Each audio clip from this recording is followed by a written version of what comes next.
Hello students, कैसे हो आप सब? बढ़िया, मजा में।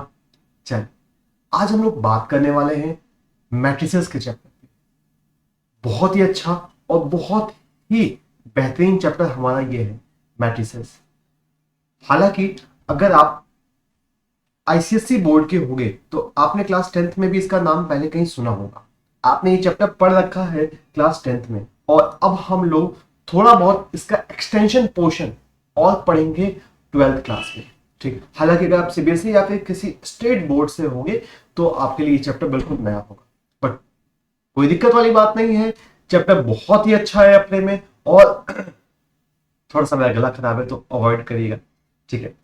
तो चैप्टर बहुत ही आसान है अपने में और इंटरेस्टिंग भी है। कोई बहुत ज्यादा रॉकेट साइंस इस चैप्टर में हमारे पास नहीं है, ठीक है। तो बिल्कुल बेसिक से हम लोग स्टार्ट करेंगे और अच्छे से बात करेंगे किस पर, इस चैप्टर पे, मैट्रिसेस पे।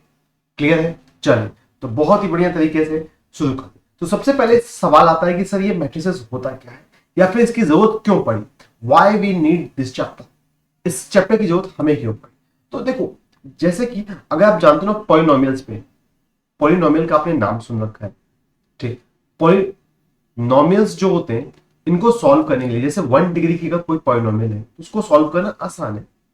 2 डिग्री की अगर कोई पॉलिनोमियल है तो उसके लिए हमारे पास क्वाड्रेटिक मेथड है, सीधाचार्य मेथड जिसको क्वाड्रेटिक इक्वेशन कहते हैं, और सीधाचार्य मेथड उसके लिए रॉकेट पॉकेट मेथड है, ठीक है। लेकिन अगर 3 डिग्री की पॉलिनोमियल मिल गई तो हम उसे हेट एंड टाइल मेथड से एक रूट पता करते हैं, फिर डिवीजन एल्गोरिथम से बाकी रूट्स हम फाइंड करते हैं। ऐसे हम 4 डिग्री, तो कहीं ना कहीं जैसे जैसे डिग्री बढ़ रही होती है उसको सॉल्व करना उतना ही कॉम्प्लेक्स हो रहा हो। वैसे ही वैसे अगर वेरिएबल्स भी बढ़ रहे होते हैं, एक वेरिएबल है तो सॉल्व करना थोड़ा सा आसान है, 2 वेरिएबल हुए तो थोड़ा मुश्किल हो गया, अगर कहीं 3 वेरिएबल आ गया तो उनको सॉल्व करना उतना ही मुश्किल हो रहा हो। तो मैट्रिसेस और डिटरमिनेंट क्या करता है, इनको आसानी से सॉल्व करने का तरीका हमें सिखा देता है कि अच्छा अगर हमारे पास इस तरह की चीजें हैं तो उनको हम कैसे आसानी से सॉल्व कर सकते हैं with the help of matrices and determinant, ठीक। और मैट्रिसेस का इस्तेमाल बहुत कंप्यूटर्स में होता है, बाइनरी ऑपरेशन में होता है। आपने सुना होगा ये एल्गोरिथम 1001 इस तरह का मैट्रिसेस, ठीक है। यहां चलिए अब बात करते हैं बेसिक तरीके से। तो ये सारी चीजें हमारे पास हैं। आइए, मैट्रिसेस क्या होता है। फर्स्ट पॉइंट हमारे पास ये डिनोट करता है एक एरे को, एक रेक्टेंगुलर एरे होता है जिस तरह से यहां ये डिफाइन कर रहा होता है मैट्रिसेस को, जहां पर इसमें कुछ एलिमेंट्स होते हैं। हर मैट्रिक्स किसी ना किसी ऑर्डर का होता है, हर मैट्रिक्स किसी ना किसी ऑर्डर का होता है। वो ऑर्डर क्या बता रहा होता है सर, वो ऑर्डर यहां पे लिखा होता है। वो ऑर्डर उसके नंबर ऑफ एलिमेंट्स को बता रहा होता है कि उस मैट्रिक्स में कितने नंबर ऑफ एलिमेंट। ये ऑर्डर लिखने का तरीका कैसे होता है, ये ऑर्डर लिखने का तरीका होता है रो इनटू कॉलम। सबसे पहले लिखा जाएगा रो, फिर उसके बाद कॉलम, ठीक है। ये मत कर देना कि आपने लिखा मैट्रिक्स और पहले कॉलम, नहीं, हमेशा पहले रो लिखा होगा और फिर कॉलम लिखा होगा। जैसे कि अगर मान लो एग्जांपल में कोई मैट्रिक्स मैं ले लेता हूं, मैट्रिक्स 1 2 3 4। तो ये जो मैट्रिक्स है वो कितने ऑर्डर की है, कितने ऑर्डर कैसे सर पता करते हैं, ये number of rose into number of columns जानते हैं। तो कितने रोज होते हैं, एक रो ये हो गया, एक रो ये, तो नंबर ऑफ रोज 2 हो गए। नंबर ऑफ कॉलम्स कितने हैं, 1 और 2, तो 2 क्रॉस 2 की ये matrix. Number of rose, number of रोज और नंबर ऑफ कॉलम्स। क्लियर है? ठीक, तो ये हो गया। अच्छा सर, मतलब 2 क्रॉस 2 ये ऑर्डर है? हाँ, 2 क्रॉस 2 ऑर्डर है। तो सर ये पहला वाला 2 क्या है, ये पहला वाला 2 रो है, और ये दूसरा वाला 2 जो है वो कॉलम को डिफाइन कर रहा है। क्लियर है यहां पर? तो एक पहले तो एक डेफिनेशन समझ लेते हैं कि डेफिनेशन क्या कह रहा है। डेफिनेशन कह रहा है एक रेक्टेंगुलर एरे हमारे पास होता है जिसमें कुछ एंट्रीज होती है। एंट्रीज का मतलब एलिमेंट्स, ठीक है, हमारे पास, जिसमें रोज और कॉलम्स के अलोंग को फॉर्म करता है एक मैट्रिक्स, ठीक। यही जो होता है वो फॉर्म कर रहा होता है एक मैट्रिक्स। कोई भी जो मैट्रिक्स होता है वो किसी ना किसी ऑर्डर का होता है। मान लेते हैं m cross n, m cross n। तो अब जरा बताओ इस मैट्रिक्स में रोज कितने हैं, तो m हमारे पास रोज हैं, m हमारे पास रोज है, और n हमारे पास कॉलम्स है, ठीक है। यहां ये, तो ये डिफाइन करेगा। अब बात करते हैं एक जर्नल मैट्रिक्स की। एक जर्नल मैट्रिक्स 1 क्रॉस 1। तो किसी भी मैट्रिक्स को हम बनाते हैं तो मैट्रिक्स बनाने का जो तरीका होता है वो होता है ए आई जे, हमारे पास ए आई जे। सर ये आई जे क्या है? आई जे हमारे पास एक सफिक्स ऐसा है जहां पे हम आई रो को डिफाइन करेगा और जे हमारा कॉलम को डिफाइन करेगा। जैसे कि अगर मैं एक 2x2 के मैट्रिक्स को फॉर्म कर रहा हूं तो A11 A12 A21 A22, ये ऐसा हमारे मतलब सर पहला वाला जो एलिमेंट है A11 वो फर्स्ट रो फर्स्ट कॉलम पर बैठा है। अच्छा, जो सेकंड वाला A12 है वो फर्स्ट रो सेकंड कॉलम पे बैठा हुआ है, फर्स्ट रो सेकंड कॉलम पर वो बैठा हुआ है। A21 second row first column पे बैठा है, A22 second row second column पे बैठा है। अच्छा, ये ऐसा है। हाँ, इस मैट्रिक्स को बोलते हैं जर्नल मैट्रिक्स, जर्नल तरीका, जो लिखने का तरीका होता है जर्नल। अच्छा, अगर सर मुझे 3x3 की मैट्रिक्स फॉर्म करनी होगी तो वो कैसे बनेगा? वो बनेगा, आइए देखिए, A11 A12 और इसके आगे एक और A13। अब रो चेंज, सेकेंड रो पर आ गए तो 21 A21 A22 और A23। अब इसी तरीके से अगर थर्ड रो पर आ गए तो A31 A32 और A33। इस तरीके से हम इस पे करेंगे। क्लियर है? तो ये हमारे पास 3x3 की मैट्रिक्स होगी और ये जर्नल मैट्रिक्स, ठीक, जहां पे हम फाइंड कर रहे हैं। क्लियर है? तो इस तरीके से हम इसको फाइंड करेंगे मैट्रिसेस को। और ये जो A1 A2 A3 है, ये क्या है सर? इन्हीं को हम कहते हैं एलिमेंट, इन्हीं को हम कहते हैं एलिमेंट। जैसे हमारे पास कोई मैट्रिक्स है जो 3x3 के ऑर्डर की है, या फिर से मैं बनाऊं A11 A12 A13 से लेकर A21 A22 A23 A31 A32 और A33, ये 3x3 के ऑर्डर की मैट्रिक्स। और इसमें ए आई जे के हिसाब से जो है यही हमारे एलिमेंट हैं, यही हमारे क्या डिफाइन कर रहे हैं? एलिमेंट्स को। ठीक है, यहां पे अगर आप आई की जगह 1 रखो और जे की जगह 2 रखो तो आपको 1A12 मिलेगा। ठीक, जैसे जैसे आप रखते जाओगे नंबर्स को वैसे वैसे आपको एलिमेंट मिलते जाएंगे। क्लियर है? Order of a matrix, order of matrix हमारे पास डिफाइन कर रहा होता है नंबर ऑफ एलिमेंट्स को। जैसे कि अगर हमने देखा कि कोई मैट्रिक्स हमारे पास है जो 3x3 की है, तो इसका मतलब इस मैट्रिक्स में कितने एलिमेंट एग्जिस्ट कर रहे हैं? 9 एलिमेंट एग्जिस्ट कर रहे हैं। वेरी गुड, इस मैट्रिक्स में 9 एलिमेंट एग्जिस्ट कर रहे हैं। ठीक, अच्छा, मान लो कोई हमारे पास मैट्रिक्स है जो 4x2 ऑर्डर की है।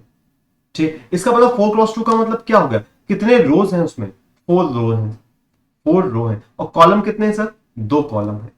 क्लियर है? तो यहां पे जैसे कि आप बनाओ 1 2 3 4 5 6 7 8, ये जो मैट्रिक्स होगी वो कितने ऑर्डर की होगी? जरा देखो ध्यान से। तो ये थोड़ा सा सही कर लेते हैं इसको, ये हमारे पास ऐसा। ठीक, तो कितने रोज हो गए हमारे पास? 1 2 3 4, 4 रोज हो गए, 2 कॉलम, तो 4x2 मैट्रिक्स। तो यहां पे ऑर्डर है और यही ऑर्डर जो है साथ ही साथ इनके एलिमेंट्स को भी डिफाइन कर रहे हैं कि 4x2 में कितने एलिमेंट होंगे? 8 एलिमेंट होंगे। क्लियर है? अच्छा, तो मुझे एक बताइए, एक क्वेश्चन में अगर लिख लेता हूं ऐसे ही जनरली कि हमारे पास मैट्रिक्स है जो 8, नहीं, आप ऐसे लिख लो, एक मैट्रिक्स हमारे पास है जो 4x2 ऑर्डर की है, 4x2 ऑर्डर की है। तो और कितने ऑर्डर हमारे पास पॉसिबल है? आप ऑर्डर छोड़िए, अगर मैं आपको एलिमेंट दे दूं तो क्या आप ऑर्डर बता पाओगे? चलिए, एक हमारे पास मैट्रिक्स है जिसमें 8 एलिमेंट है, matrix which contain 8 elements, 8 element. तो व्हाट पॉसिबल ऑर्डर्स, तो इनके कौन कौन से पॉसिबल ऑर्डर्स हो सकते हैं जरा बताइए? पॉसिबल ऑर्डर्स, हाँ, सोचिए। क्यों सर? 8 एलिमेंट है तो पहला तो 1 इंटू 8 ऑर्डर का हो सकता है। ठीक है, अभी भी 8 एलिमेंट है। या फिर इसका मतलब क्या है?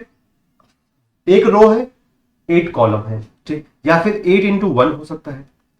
ठीक, या फिर 2x4 हो सकता है, या फिर 4x2 हो सकता है, इसको सही कर लो, या फिर 4x2 ऑर्डर का भी हो सकता है।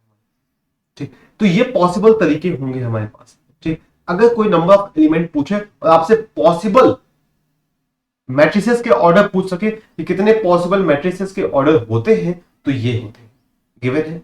ठीक, 1x8, 8x1, 2x4 और 4x2, सारे जो नंबर्स होते हैं वो उसके फैक्टर्स होते हैं, ये ध्यान में रखिएगा। जितने भी ऑर्डर होंगे वो सब उनके फैक्टर्स ही होंगे उन एलिमेंट के। क्लियर है?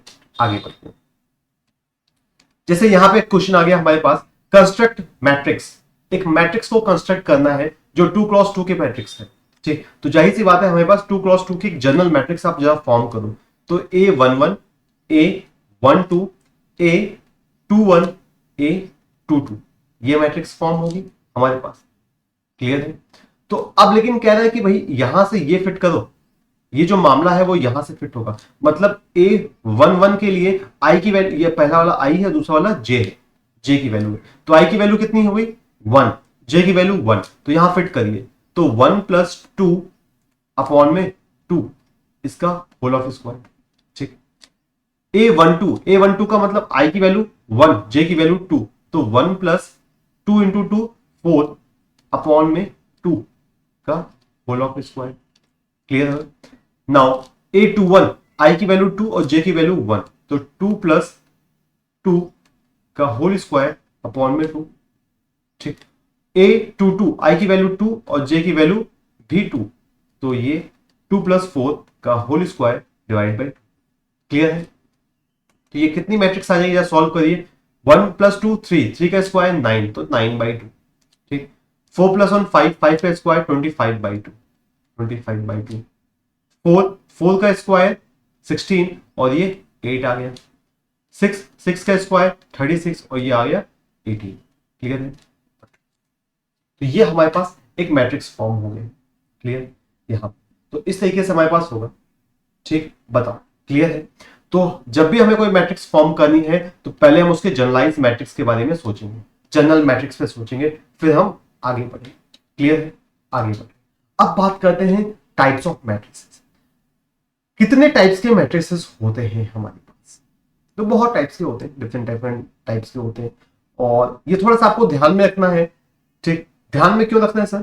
क्योंकि जब आप ध्यान में इनको रखोगे तो आपको क्वेश्चन करने के दौरान आपको बहुत हेल्प मिलेगी। क्लियर है? चलिए बात करते हैं टाइप्स ऑफ मैट्रिक्स। सबसे पहले हमारे पास जो आएगा वो आता है कॉलम मैट्रिक्स। कॉलम मैट्रिक्स कौन सी मैट्रिक्स होती है सर? तो ऐसी मैट्रिक्स को हम कॉलम मैट्रिक्स कहते हैं जिसमें कॉलम की वैल्यू, कितनी होती है? 1 होती है। अब मैट्रिक्स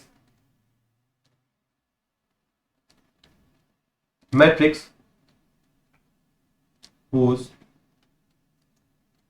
कॉलम इज 1, एक ऐसी मैट्रिक्स जिसके में कॉलम का जो ऑर्डर होता है वो हमेशा 1 होता है। ठीक, रो सर कितना हो? रो चाहे जितना हो, कॉलम जो हो वो कितना हो? 1 हो। ऐसी मैट्रिक्स को हम कॉलम मैट्रिक्स भी कहते हैं। ये बिल्कुल ऐसा होता है। ठीक है, तो रो मैं मान लेता हूं n और कॉलम कितना होगा? 1। ठीक, तो ये कॉलम मैट्रिक्स हो गया हमारे पास। अच्छा, नेक्स्ट हमारे पास कौन सा मैट्रिक्स है? Row matrix. रो मैट्रिक्स कौन सी मैट्रिक्स होती है? ऐसी मैट्रिक्स जिसमें रो की वैल्यू कितनी होगी? 1। रो की वैल्यू 1 होगी, तो ऐसी मैट्रिक्स को हम ऐसे डिफाइन करते हैं, रो मैट्रिक्स 1 × n, मतलब रो कितना होगा? 1 हो, कॉलम चाहे जितना हम ऐड कर सकते हैं। क्लियर होगा? अगला है स्क्वायर मैट्रिक्स। स्क्वायर मैट्रिक्स क्या होता है? एक ऐसी मैट्रिक्स जिसमें जो m और n हो उसकी वैल्यू बराबर हो, मतलब 1 × 1 ऑर्डर का, या फिर 2 × 2 ऑर्डर की, या फिर 3 × 3 ऑर्डर की मैट्रिक्स होगी। ठीक, मतलब रिपीटिशन, आप समझ रहे हो? स्क्वायर 3 × 3, 4 × 4, 5 × 5, 6 × 6, ऐसे ऑर्डर की अगर मैट्रिक्स होगी तो उस मैट्रिक्स को हम स्क्वायर मैट्रिक्स बोलेंगे। क्लियर ना? अगला है डायगोनल मैट्रिक्स। अब डायगोनल यहां पे सुनो, डायगोनल के लिए खास बात क्या है? पहली बात तो वो स्क्वायर है। ठीक, दूसरी चीज हमारे पास क्या है? यहां पे एक शब्द आता है प्रिंसिपल डायगोनल। प्रिंसिपल डायगोनल किसे कहते हैं? ठीक है, क्योंकि जब आप ज्योमेट्री पढ़ते हो तो ज्योमेट्री में मान लीजिए रेक्टेंगल है तो आप डायगोनल ऐसे भी खींचते हो और आप डायगोनल ऐसे भी खींचते हो, बट हम जो मैट्रिसेस में जो डायगोनल लेंगे उसमें हम प्रिंसिपल डायगोनल को ही टारगेट करेंगे। किस डायगोनल को? प्रिंसिपल डायगोनल को। अब प्रिंसिपल डायगोनल कौन कौन से होते हैं? A11, A22 और A33। ये जो डायगोनल होता है इसे बोलते हैं प्रिंसिपल डायगोनल, इसे बोलते हैं हम लोग प्रिंसिपल डायगोनल, प्रिंसिपल डायगोनल, ठीक, या फिर लीडिंग डायगोनल, लीडिंग डायगोनल भी कहते हैं इसे, ठीक है। यहां पर तो ये जो डायगोनल होगा, और हम हमेशा इसी डायगोनल पे ही बात करेंगे, ये तो उल्टा वाला नहीं। क्यों सर? क्योंकि उनके आईजे जो होते हैं, रो इनटू कॉलम, वो सेम नहीं होते, इस वजह से। तो इस डायगोनल को हम बोलते हैं प्रिंसिपल डायगोनल। तो ऐसी मैट्रिक्स, सुनिएगा ध्यान से, ऐसी मैट्रिक्स जिसमें सिर्फ डायगोनल के ही एलिमेंट मिले, डायगोनल के ही एलिमेंट मिले, बाकी सारे एलिमेंट्स कैसे हो? जीरो हो जाए, बाकी सारे एलिमेंट जीरो हो जाएं, जैसे कि 1 0 0 0 2 0 0 0 3। तो अब देख लो कि सिर्फ डायगोनल के ही एलिमेंट मिले हैं, बाकी सारे एलिमेंट कैसे हैं? जीरो है। तो ये मैट्रिक्स हमारी कौन सी मैट्रिक्स कहलाएगी? डायगोनल मैट्रिक्स कहलाएगी, डायगोनल मैट्रिक्स कहलाएगी ये वाली मैट्रिक्स। क्लियर है? फिर नेक्स्ट स्केलर मैट्रिक्स। अब स्केलर मैट्रिक्स क्या होता है? ऐसे डायगोनल मैट्रिक्स, ठीक, ऐसे स्क्वायर डायगोनल मैट्रिक्स जिसमें डायगोनल के जो एलिमेंट होते हैं, डायगोनल के जो एलिमेंट होते हैं वो सेम हो जाए। अभी जैसे यहां मैंने डायगोनल मैट्रिक्स में जो मैट्रिक्स लिया है वो 1 0 0 0 2 0 लिया है और 0 0 3 लिया है। अगर यही मैट्रिक्स कुछ ऐसा हो जाए 3 0 0 0 3 0 0 0 3, तो ये स्केलर मैट्रिक्स कहलाएगा, ठीक है। अच्छा सर, इसका मतलब आप ये कह रहे हो कि जो स्केलर मैट्रिक्स होता है वो डायगोनल मैट्रिक्स तो है ही साथ जो डायगोनल के एलिमेंट होंगे वो सेम होंगे। हाँ, जो डायगोनल के एलिमेंट होते हैं वे सेम होते हैं, ठीक। अब इसी के आगे चलकर किसी बच्चे ने कहा कि सर अगर आप 3 को बाहर कॉमन ले लीजिए, अगर आप 3 को कॉमन ले लीजिए तब ये अंदर क्या बचेगा? तब ये अंदर 1 0 0 0 1 0, थोड़ा मैं छोटा लिख देता हूं, हाँ, फिर से सुन ले 1 0 0 0 1 0 0 0 1, ये हो गया। और इस मैट्रिक्स को हम लोग कहते हैं, नेक्स्ट मैट्रिक्स हमारी जो होती है आइडेंटिटी या फिर यूनिट मैट्रिक्स, इसे हम लोग ऐसे रिप्रेजेंट करते हैं। ये आइडेंटिटी और यूनिट मैट्रिक्स है 3x3 ऑर्डर की, ठीक। तो इसे हम लोग किसी किसी बुक में I3 भी लिखते हैं ऐसा, ठीक। अगर मुझे आइडेंटिटी मैट्रिक्स चाहिए 2 ऑर्डर की, ठीक, तो I2 हम लिखेंगे 1 0 0 1। ये आइडेंटिटी मैट्रिक्स है 2 ऑर्डर की हमारे पास। क्लियर है? बताओ, ठीक। यहां पर तो ये आ गया स्केलर डायगोनल मैट्रिक्स, डायगोनल के बाद स्केलर, स्केलर के बाद आइडेंटिटी मैट्रिक्स। अगला हमारा होता है नल या फिर जीरो मैट्रिक्स, नल मैट्रिक्स या फिर जीरो मैट्रिक्स। अब नल मैट्रिक्स या जीरो मैट्रिक्स क्या है? ऐसी मैट्रिक्स जिसके सारे एलिमेंट कैसे हो? 0 0 0 0 हो, यहां इसे हम लोग जीरो मैट्रिक्स बोलेंगे या फिर नल मैट्रिक्स। अच्छा, कैसे? अगर 3x3 के नल मैट्रिक्स बनाना हो तो हम कैसे बनाएंगे? तो 3x3 के जो नल मैट्रिक्स हम फॉर्म करेंगे वो 0 0 0 0 0 0 एंड अगेन 0 0 0 होगा, ठीक है। मतलब सारे एलिमेंट कैसे होंगे? जीरो होंगे। अगर सारे एलिमेंट जीरो हो तो उस मैट्रिक्स को हम कहते हैं नल मैट्रिक्स या फिर जीरो मैट्रिक्स कहते हैं। क्लियर है यहां तक? अच्छा, अब इसी के साथ हम आगे बढ़ते हैं और यहां पे हम देखते हैं एक और ट्रायंगुलर मैट्रिक्स। अब ट्रायंगुलर में दो टाइप के आते हैं ट्रायंगुलर, एक होगा अपर ट्रायंगुलर मैट्रिक्स और एक होगा lower triangular matrix. Upper triangular matrix और एक होगा लोअर ट्रायंगुलर मैट्रिक्स, ठीक। अपर ट्रायंगुलर मैट्रिक्स कौन सी मैट्रिक्स हमारे पास होगी? ध्यान रखना, जिसमें सिर्फ डायगोनल के, प्रिंसिपल डायगोनल के ऊपर के एलिमेंट ही मिले। अपर डायगोनल मैट्रिक्स 1 2 3 0 4 5 0 0 6, ऐसा। मतलब जो प्रिंसिपल डायगोनल है उसके ऊपर के एलिमेंट हमें मिले, ठीक है, और नीचे के सारे एलिमेंट क्या हो? जीरो हो, तो उसे हम अपर डायगोनल मैट्रिक्स भी कहते हैं। कंडीशन क्या होती है? जरा देखिए, इसमें जो ए है वो बराबर होगा किसके? ए आई जे के, ठीक। या फिर आप इसको ऐसे लिख लो, जो ए आई जे है वो बराबर होगा किसके? जीरो के। फॉर दिख नहीं रहा है ना यहाँ पर? ओके, मैं आपको यहाँ लिख लेता हूँ ऊपर। मैं थोड़ा सा ये वाला पोर्शन रफ कर दे रहा हूँ जहां से,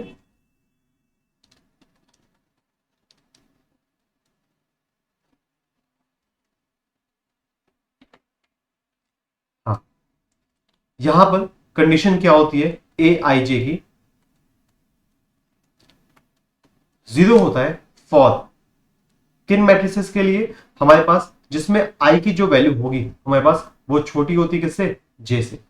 ऐसा ध्यान से देखो, पहले वाले में क्या है, आई की वैल्यू जीरो कौन है? 2 1 है, जिसमें आई की वैल्यू बड़ी है किससे? जे से। तो कंडीशन असल में क्या होनी चाहिए? असल में होती है ए आई जे बराबर होगा जीरो के फॉर जिसके लिए आई क्या है? ग्रेटर देन है जे, जे से। अगर आई की वैल्यू जे से बड़ी है तो उसमें हमें वैल्यू क्या मिलेगी?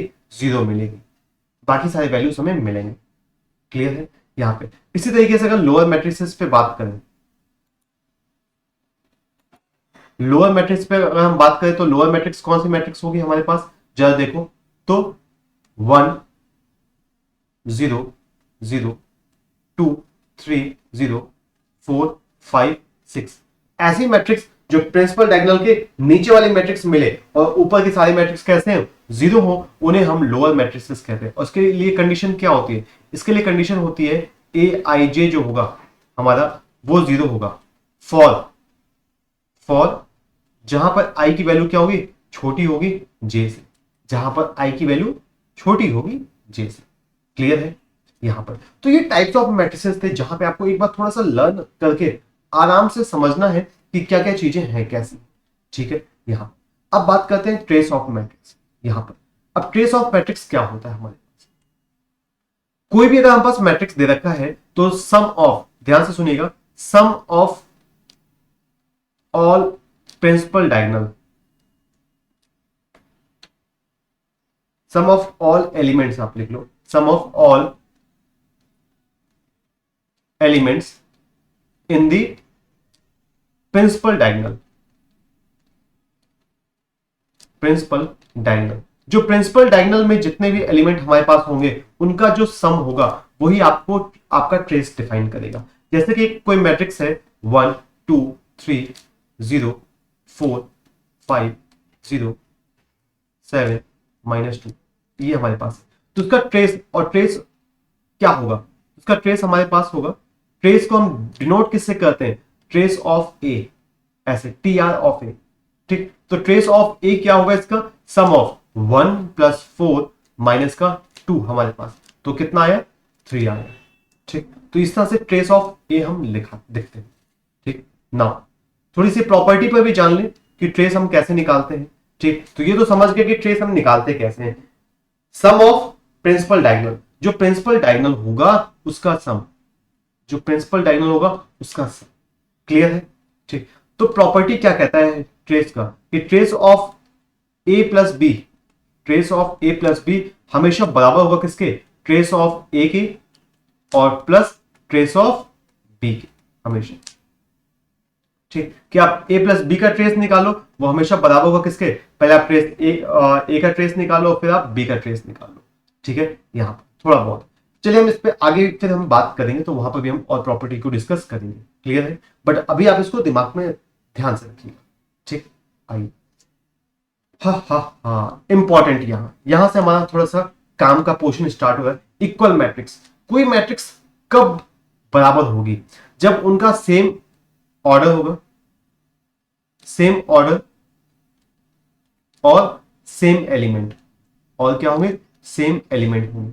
अगर सेम ऑर्डर सेम एलिमेंट होगा तब वो मैट्रिक्स इक्वल मैट्रिक्स कहलाएगी। ठीक है, और तब हम उनके ऑर्डर करस्पॉन्डिंग एलिमेंट को कंपेयर करके फाइंड करेंगे, तब हम उनके करस्पॉन्डिंग एलिमेंट को कंपेयर करके फाइंड करेंगे। जैसे कि अगर हमारे पास एक मैट्रिक्स है 1 2 3 4 और बराबर में दे रखा है कोई matrix A B C D, तो मैं कह सकता हूं कि यहां से ए की वैल्यू क्या है? 1 है, तो ए इज इक्वल 1। और यहां से सी की वैल्यू कितनी है? ध्यान से देखिए तो सी की वैल्यू 3 है, तो ये 3। ऐसा, तो हम पर्टिकुलर एलिमेंट को करस्पॉन्डिंग एलिमेंट से हमेशा कंपेयर करेंगे।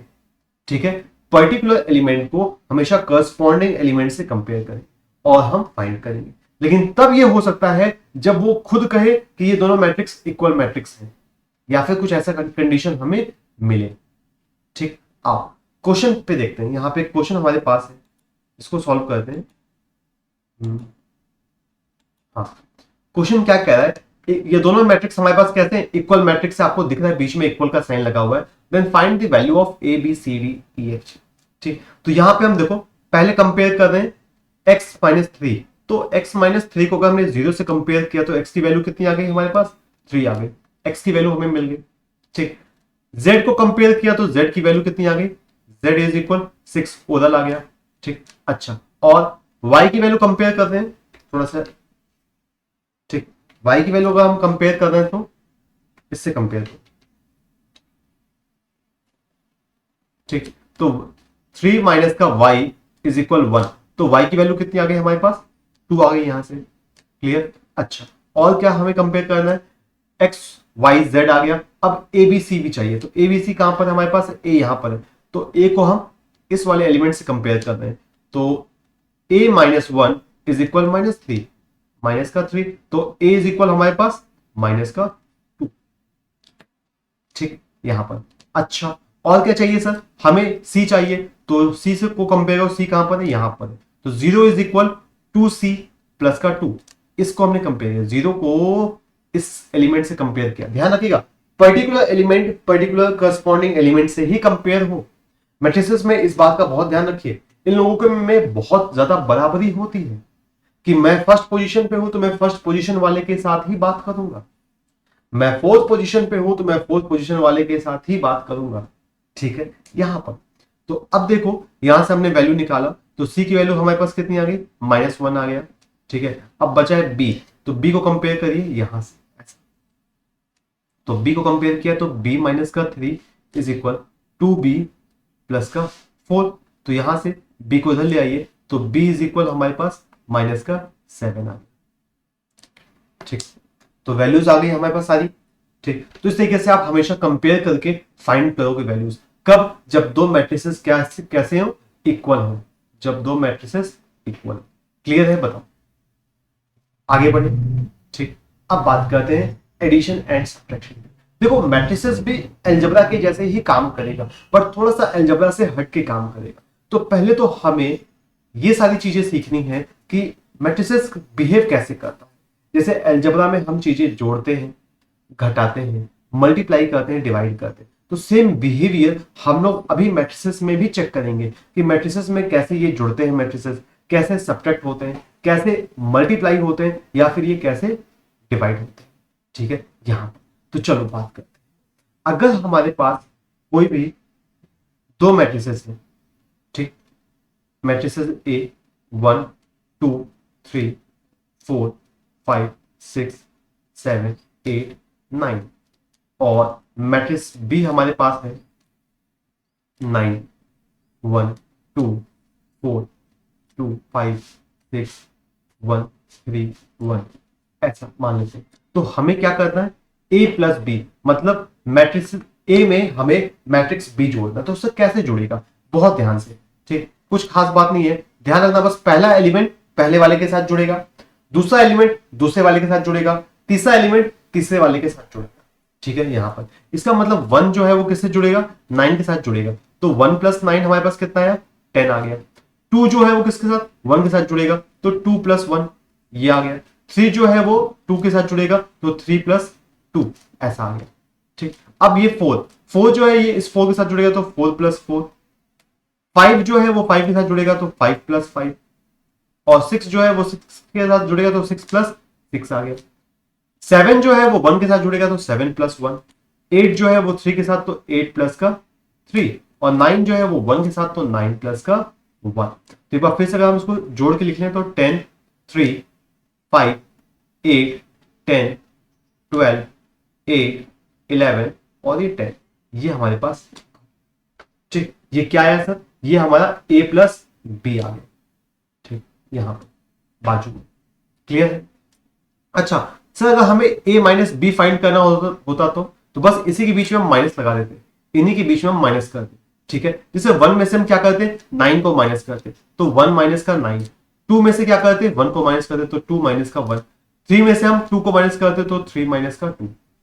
ठीक, यहां पर फिर 4 में से 4 माइनस करते, 5 में से 5 को माइनस करते, और 6 में से 6 को माइनस करते, फिर 7 में से 1 को माइनस करते, फिर 8 में से 3 को माइनस करते, 8 में से 3 को माइनस करते, और 9 में से 1 को माइनस।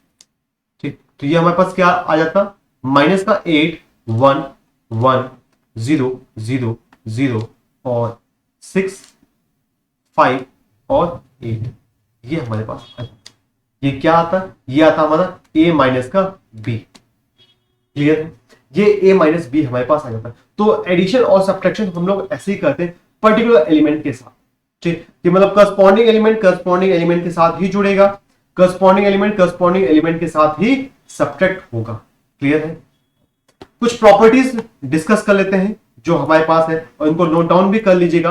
क्या कि मान लीजिए हमारे पास कोई भी 3 मैट्रिसेस है, ए बी सी, कोई भी हमारे पास 3 मैट्रिसेस हैं जो जिनका ऑर्डर कैसा है, सेम है, इनका ऑर्डर सेम है, तो खास करके ये पहला कम्यूटेटिव प्रॉपर्टी को फॉलो करेंगे। कम्यूटेटिव प्रॉपर्टी क्या कहता है, कम्यूटेटिव कहता है कि ए में बी को जोड़ो, ए मैट्रिसेस में बी को जोड़ो, या फिर बी में आप ए को जोड़ो, उन दोनों के ही दौरान आंसर में कोई बदलाव नहीं होगा। आप ए में बी को जोड़ो या फिर बी में ए को जोड़ो, आंसर पे कोई फर्क नहीं पड़ेगा। ठीक, एसोसिएटिव ध्यान रखिए, जब भी बात एसोसिएटिव की आए तो हमेशा ध्यान रखो एसोसिएटिव दिखाने के लिए कितने लोगों की जरूरत पड़ेगी। हमें 3 लोगों को बुलाना पड़ेगा कि भैया तुम लोग 3 लोग आ जाओ, तुम आ जाओ, तुम आ जाओ, तुम आ जाओ। ठीक है, 3 लोगों को बुलाना पड़ेगा, तभी एसोसिएटिव लॉ हम प्रूव कर पाएंगे। तो एसोसिएटिव कहता है कि ए प्लस बी प्लस सी को आप पहले जोड़ लो, बी प्लस सी को आप पहले जोड़ लो, बाद में ए को जोड़ो, या फिर ए प्लस बी को आप पहले जोड़ो, बाद में सी के साथ जोड़ लो। उन दोनों ही केस में आंसर पे कोई बदलाव नहीं होगा। ठीक है, हालांकि ये बोर्ड मास वाला भी थोड़ा सा रूल है कि ब्रैकेट हम पहले सॉल्व कर दें। ठीक है, तो वही कह रहा है कि बी प्लस सी को आप पहले सम कर लो या डिफरेंस कर लो, फिर आप ए में जोड़ो, या फिर आप ए प्लस बी को पहले कर लो, बाद में सी से। क्लियर है, थर्ड प्रॉपर्टी हमारे पास कह रहा है आइडेंटिटी प्रॉपर्टी। कौन सी प्रॉपर्टी है, आइडेंटिटी। आइडेंटिटी प्रॉपर्टी का मतलब कि ए में 0 जोड़ो। अच्छा ये 0 है, ये क्या है, 0 है या कोई और है, क्या मैट्रिसेस में कोई नंबर जुड़ेगा, नहीं, मैट्रिसेस में सिर्फ मैट्रिक्स ही जुड़ेगा, या मैट्रिसेस में सिर्फ मैट्रिक्स ही सब्ट्रैक्ट होगा। तो 0 क्या है, 0 is a null matrix. Very good. ठीक, तो यहां पे हमारे पास है कि मैट्रिक्स ए में अगर हम कोई 0 मैट्रिक्स जोड़ रहे हैं, ठीक, या फिर 0 मैट्रिक्स में ए मैट्रिक्स जोड़ रहे हैं, तो उससे उस मैट्रिक्स पे कोई फर्क नहीं पड़ेगा, वो मैट्रिक्स वैसे का वैसा ही रहेगा। मतलब अपनी आइडेंटिटी वापस, खुद अपनी पहचान लेकर वापस आ जाएगा। क्लियर है, ठीक, यहां पर। अच्छा, फोर्थ हमारे पास जो है वो कैंसिलेशन लॉ है। कैंसिलेशन लॉ, कैंसिलेशन लॉ क्या कहता है, कैंसिलेशन लॉ कहता है कि a प्लस बी अगर हमारे पास है और ये बराबर है किसके, a प्लस सी के, तो आप a और a को कैंसिल आउट कर सकते हो, आपका जो फाइनल आंसर होगा वो b बराबर होगा c के।